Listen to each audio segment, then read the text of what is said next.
नमस्कार दोस्तों, मैं हूं अनूप श्रीवास्तव और यूपी न्यूज़ 9 के लाइव सेशन में आपका बहुत-बहुत स्वागत है। दोस्तों, इस लाइव सेशन में हम बात करेंगे बिहार में कानून व्यवस्था के बारे में। जिस तरह से राहुल गांधी जी ने कहा कि पटना जो है वो देश बनता जा रहा है।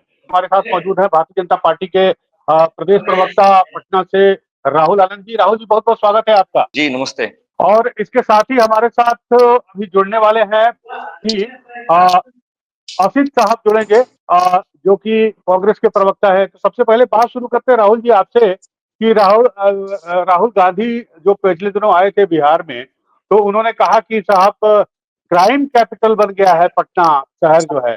तो इस राहुल गांधी के इस बयान पर क्या कहना है आपका? बीजेपी की क्या लोगों का क्या क्या प्रतिक्रिया है आपकी? देखिए सबसे बड़ी बात ये है कि राहुल गांधी जी जब देश के प्रतिपक्ष के जब नेता बने, तो आपको मैं याद दिला दूँ कि वो एक लाल कलर के डिक्शनरी को लेके चलते हैं, जिसको वो हमेशा बताते हैं कि भारत का संविधान है। लेकिन उस चीज़ को वो कभी पढ़ते नहीं हैं, क्योंकि अगर वो पढ़ते तो उनको पढ़ने का ज़िक्र पता होता कि कितना पन्ना संविधान के अंदर है। देखिए यहाँ बातें अगर हम करें कि राहुल गांधी जी के विषय में तो ये कहना गलत नहीं होगा कि चले थे कहाँ जाने के लिए, जाना है कहाँ ये मालूम नहीं, अब अपनी भटकते कदमों को मंजिल का दिशा मालूम नहीं। देखिए, ये बात बिल्कुल सत्य है कि राहुल गांधी जी जो बातें कहते हैं और जब राहुल गांधी जी का जो स्क्रिप्ट राइटर होता है, अगर ये लालू जी के कार्यकाल में बिहार आए होते, तो निश्चित तौर पे राहुल गांधी जी का अपहरण हो गया होता और सोनिया गांधी जी को 10 देश रत्न मार्ग से इनको छुड़ाने के लिए लालू यादव जी से नेगोशिएट करना पड़ता। तो ये राहुल गांधी जी हैं, वो कुछ भी कह सकते हैं, इनको 6-9 का फ़र्क नहीं पता है, तो वो उनकी बातों को बहुत ज़्यादा महत्व लेने की ज़रूरत नहीं है, क्योंकि बिहार की जो धरती है, वो ज्ञान की धरती रही है। और नालंदा में जाकर अगर इस तरह की बातें करते हैं, जहाँ विश्व से सभी लोग आते हैं, पूरे विश्व का एक मार्गदर्शन कभी दिया करता था और आज उसकी स्थिति बदली है, सुधरी है। जिस सड़कों की पे वो यात्रा कर रहे हैं, वो सड़कें 2005 के बाद बढ़ाई गई है, क्योंकि जब यूपीए की गवर्नमेंट थी, तो उस समय लगभग 4,800 कुछ करोड़ रुपए ही दिए गए थे बिहार को और आज देख लीजिए पैकेजों का बौछार हो रहा है और आज जो बिहार बढ़ रहा है तेजी से, वो कहीं न कहीं इस बात को निर्धारित करता है कि बिहार की जो आर्थिक स्थिति है, जो 14.45% से बढ़ रही है, ये निश्चित तौर पे ये दर्शाता है कि बिहार अब बदल चुका है, बिहार अब देश को नेतृत्व करने की क्षमता रखता है। हमारे साथ तो कांग्रेस के प्रवक्ता असित साहब भी जुड़े हुए हैं। असित साहब, बहुत-बहुत स्वागत है आपका हमारे इस शो में। जी, धन्यवाद। और आपने सुना कि जो बीजेपी के प्रवक्ता राहुल आनंद जी हैं, उनका कहना है कि भाई राहुल जी को बिहार के बारे में पूरी जानकारी नहीं है और कानून व्यवस्था को लेकर जो उनका कमेंट रहा, वो जो है तथ्यों से परे बता रहे हैं। देखिए, आपका सवाल क्या था और राहुल जी का जवाब क्या था, मेरी दोनों बात मेरी समझ में नहीं आई। आपका सवाल कुछ और था और उनका जवाब कुछ और था।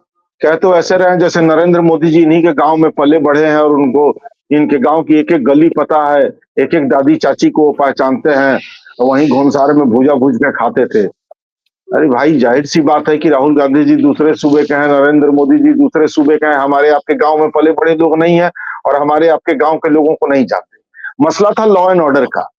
और क्या राहुल आनंद इस बात से इनकार करेंगे कि आज पटना में घर में घुस के 3 लोगों को गोली मार दी गई, जिसमें माँ और बेटी की मौत हो गई और पिता की स्थिति बहुत गंभीर है? क्या बिहार की कानून व्यवस्था बहुत अच्छी है? कल एक दारोगा के बेटे को, दारोगा के भाई को सरेआम गांव की पंचायती में गोली मार दी गई।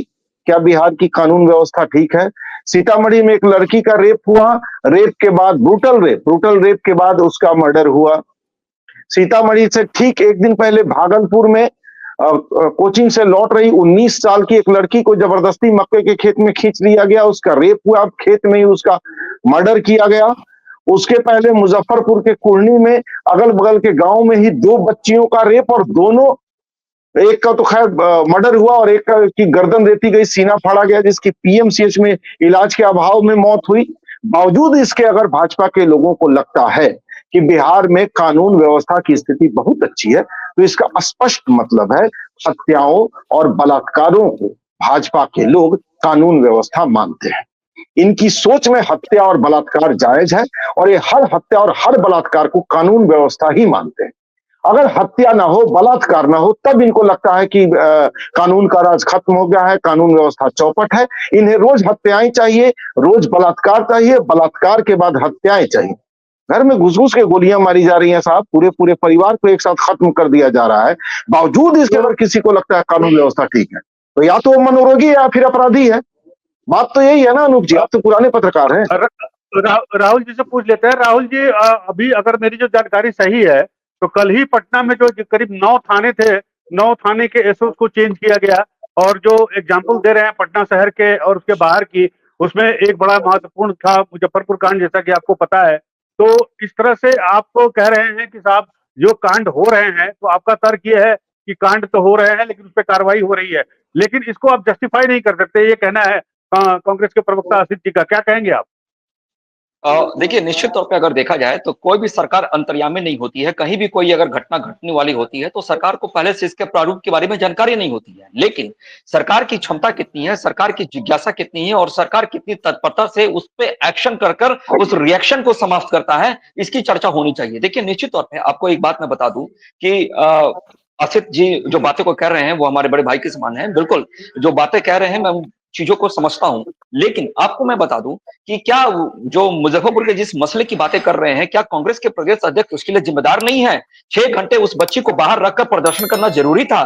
6 घंटे उस बच्चे को बाहर रखकर मीडिया में ये बैठ जाना सरासर आवश्यक था। झूठ है। आमतौर पे 6 घंटे तो उस बच्चे को बेड जी, नहीं मिला, इसके लिए वो वहां गए थे। मैं बता दूं, मैं बेड बता देता मिला हूं, नहीं, इसके लिए गए थे, प्रदर्शन करने के लिए गए। जी, आप एडमिट मैं करवा बता देते, देता वो हूं, प्रदर्शन करते आप एडमिट करवाते। मैं बता देता हूं, नहीं, मैं आप थोड़ा सा राहुल इसको राहुल जी, एक्सप्लेन करता हूं। मैं हाँ, मुझे असित प्लीज जी, देखिए थोड़ा सा देखिए एक्सप्लेन करने असित दीजिए। असित जी, नहीं, ये राहुल जरूरी जी की बात है बात ना, पूरी वो हो बच्ची जाएगी। मर मुझे चुकी थोड़ा है, सा उसकी एक्सप्लेन मौत करने मौत दीजिए। पर इतनी घटिया राजनीति ये लोग करेंगे। वहां मुझे जहां थोड़ा सा राहुल जी एक्सप्लेन बात करने सुनिएगा। दीजिए। सफेद झूठ, आप मामले के मोदी भक्त सफेद झूठ बोल रहा है उस आप मामले में। उस आप बच्ची को अपनी मुझे बात एक रखिएगा। बेड असित जी, पहले इनकी बात कौन पूरी हो से जाने पर दीजिए। जाके रोक दिए वहां कि मत एडमिट करो, और पीएमसीएच प्रशासन मुझे गया। 2 मिनट दीजिए ना, मुझे 2 मिनट दीजिए, मैं बताता हूँ। आप देखिए, इनकी बात बच्ची मर अगर चुकी है, आप पूरी हो जाए। किसी जी, किसी एक के लिए आप मेरी लोग मेरी बात समझिए, गरीब की मेरी बेटी बात को समझिए। मजाक बना रहे हैं आप लोग। मेरी हाँ, इनकी जी, मेरी इनकी बात बात पूरी हो समझिए। जाने मेरी एक बात समझिए, मेरी एक बात समझिए। अगर आप रास्ते में अगर यात्रा कर रहे होते हैं और आपका अगर एक्सीडेंट हो जाता है आपके सामने किसी को, तो आप वहां खड़ा होकर वीडियो बनाएंगे या ट्रैफिक व्यवस्था को दोष देंगे या फिर वहां लोकल सपोर्ट से उस व्यक्ति को हॉस्पिटल में एडमिट कराएंगे। यहाँ बातें वही मैं वही कह रहा हूं कराने वो कि गए थे वहां और उन्हीं के जाकर जाने जो पर 6 एडमिशन घंटा भी उसको हुआ। विलंब कराया गया, उसमें कौन जिम्मेदार है? और मैं आपको बता देता हूं, मुजफ्फरपुर का जो दूसरा प्रश्न उन्होंने बताया, उसमें इसमें ये मंगल आगे की भोग बात को खाने बताना वाले भूल भ्रष्ट गए, मंत्री क्योंकि जिम्मेदार विजय है। सिन्हा जी हमारे उप मुख्यमंत्री उस जगह पे गए थे संज्ञान लेने के लिए और 12 घंटा का आश्वासन दिया था। 4 घंटे के अंदर उसकी दीवारें गिरा दी गई और उस अपराधी ने सरेंडर कर दिया। और मैक्सिमम जो अपराधी घटनाएं घट रही है बिहार के अंदर, मैं इसको नकार नहीं कर रहा हूं, लेकिन आपको इसके तथ्य पे जाना होगा। मैक्सिमम विवादित मामला है, किसी को जमीन को लेकर कहीं विवाद है, कोई पटदारी झगड़े की वजह से कर रहा है। जो घटनाएं घट रही है उस पर पुलिस अपनी तत्परता दिखा रही है, लोगों को पकड़ रही है। अच्छे चरित्र को भी दिखाने की आवश्यकता है। कभी इसकी चर्चा नहीं होती कि रैंडमली अगर देखा जाए तो बिहार के सड़कों पे कहीं भी गाड़ियां चेक हो जाती है और कुछ अपराधी पकड़े जाते हैं। देखिए, अगर कुछ नकारात्मक छवि से अगर सकारात्मक चीजों को दबा देना है, तब तो ये बोल रहे हैं वो बिल्कुल परफेक्ट बोल रहे हैं, कोई मतलब नहीं बनता है। लेकिन आपको लगता है कि 1990 से 2005 के दशक की अगर हम चर्चा कर ले और सेटलमेंट फ्रॉम सीएम हाउस की छवि अगर नहीं है 2005 से 2025 के बीच में, तो ये एक बहुत बड़ी उपलब्धि है। चलिए, आपकी बात रोकता हूं मैं। अब चलिए, आपने ईमानदार सरकार की बात कही, आपने नरेंद्र मोदी की बात कही, तो विषय को थोड़ा सा बदलते हुए मैं पूछना ये चाहता हूं कि राहुल गांधी जी का भी एक आर्टिकल आया था परसों, अखबारों में, देश के तमाम अखबारों में छपा है वो, और उसमें उन्होंने ये शंका जाहिर की है, आशंका जाहिर की है कि महाराष्ट्र में जो खेल हुआ, यानी 5 साल में 31 लाख वोटर बढ़े और फिर विधानसभा और लोकसभा के बीच में जो है 40 से 41 लाख वोटर बढ़ गए, और जब 5 बजे मतदान खत्म हुआ, उसके बाद 1 घंटे के बाद का जो आंकड़ा जारी किया चुनाव आयोग, वो करीब 6.5% के आसपास का था, इतना बढ़ा हुआ था। अमूमन ये 1-2% ही होता है। तो कुल मिलाकर उन्होंने कहा कि चुनाव आयोग ने जो है महाराष्ट्र चुनाव में धांधली की थी, जिसकी वजह से एनडीए वहां पर जीती, और उसी धांधली की आशंका उन्होंने बिहार में भी लगाई है। तो इस पर क्या कहेंगे? राहुल गांधी के इस आरोप पर आपका क्या कहना है? देखिए, इसमें मैं आपको यही बताना चाहूंगा कि राहुल गांधी जी के विषय पे कहूं, मेरा सुंदर सपना टूट गया, बेदर्द जमाना जीत गया। मैं प्रधानमंत्री बनने के चक्कर में अपना सब कुछ भूल गया। कैसे, मैं बताता हूं। संविधान की आर्टिकल 324 में चुनाव आयोग की स्थापना की जाती है और चुनाव आयोग निष्पक्ष चुनाव कराने के लिए तत्पर होता है। 1987 का आपका बात अगर संज्ञान में लेके आ जाए, टीएन सेशन जो चुनाव आयुक्त थे, उन्होंने चुनाव आयोग की छवि को बदलने का प्रयास किया था। उस समय किसकी सरकार थी और किसने सबसे ज्यादा विरोध किया था? पहला प्रश्न। दूसरी बात मैं बताऊं, अगर तकनीकी रूप से बात करें तो 2009 में अगर महाराष्ट्र में वोटरों की संख्या कितनी बढ़ गई थी, उसमें किसकी सरकार वहां पे थी, इस चीज को देख लेने की आवश्यकता है। और अप्रत्याशित तौर पे वहां पे वोटर बढ़ गए थे।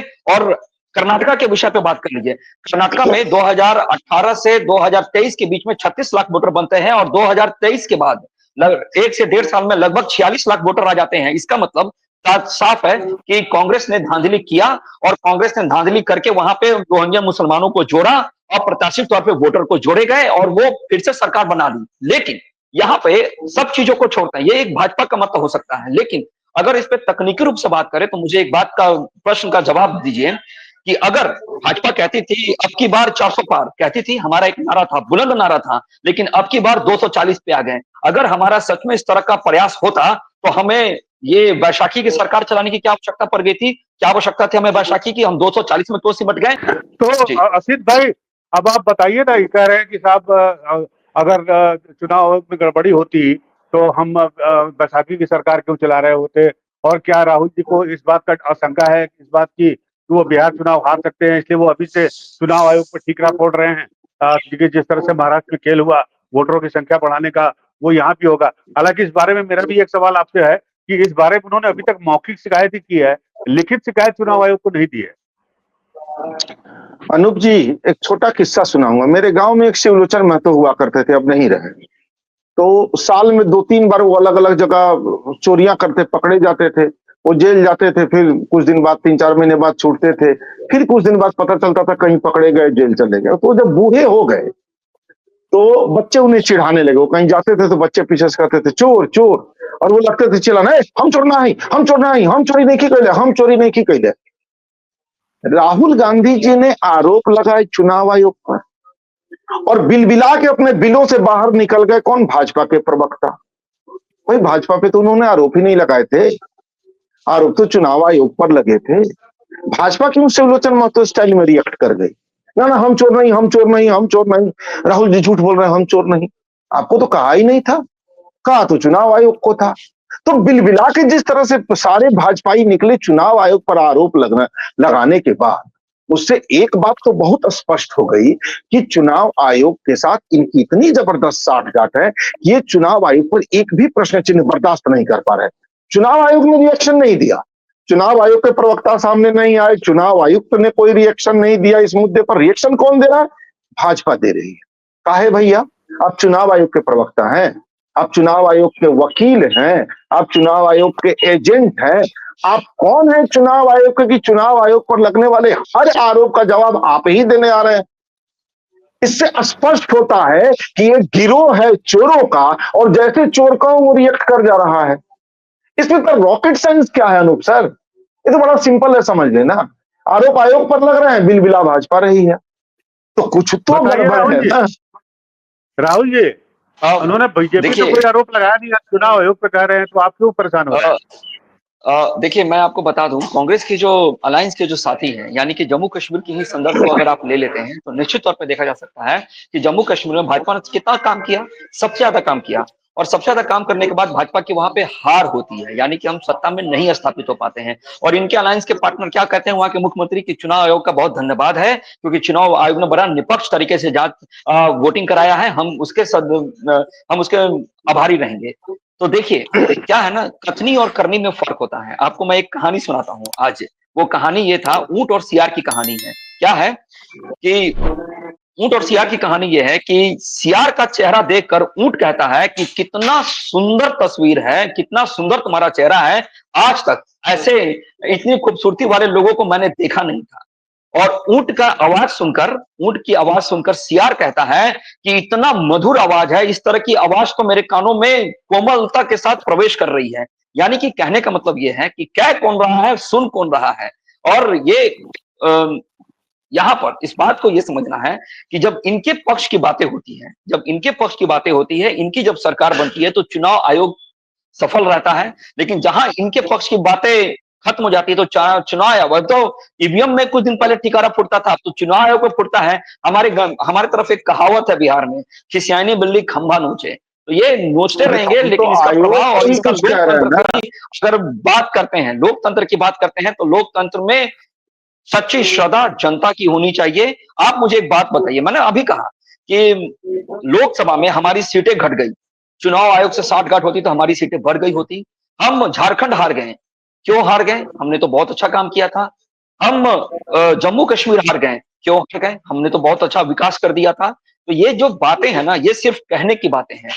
और भारतीय जनता पार्टी का एक ही एजेंडा है, चले थे साथ मिलकर, चलेंगे साथ लेकर। और जो सबका साथ, सबका चुनाव विकास आयोग और के सबका साथ सम्मान की हम बातें करते हैं ना, विपक्ष के लिए एक ही बात है, पता है क्या? चुनाव आयोग के संदर्भ में अगर हम बातें करें, तो हिंदी फिल्म का एक मशहूर गाना था अनुज जी, वो था पन्ना की तमन्ना है हीरा मुझे मिल जाए।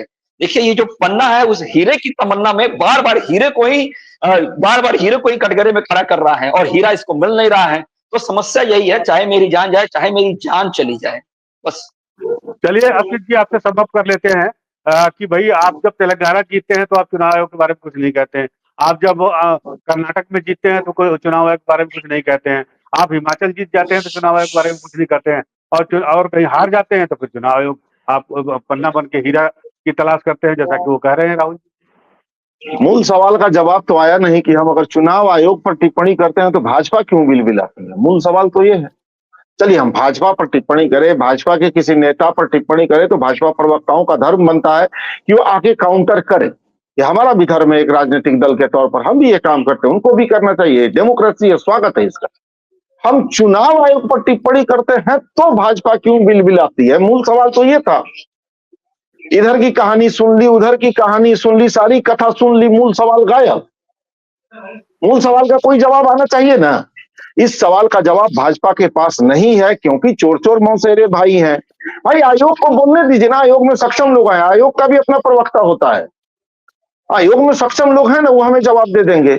वो तो कुछ बोल ही नहीं रहे हैं, सारे भाजपाई उतर जा रहे हैं अचानक। आयोग को कुछ बोलो नहीं कि भाजपा बिलबिला जा रही है। इससे स्पष्ट हो रहा है कि इन्होंने कहा ना, राहुल ने कहा कि छोटे भाई की तरह है मेरे, व्यक्तिगत संबंध मेरा बहुत अच्छा है।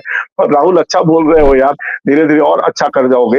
राहुल ने एक बात कही कि चले थे साथ मिलकर, चलेंगे साथ मिलकर, तो ये चुनाव आयोग के साथ मिलकर ही चले थे, इसलिए इनकी मजबूरी है कि उन्हीं के साथ मिलकर ये चलेंगे भी।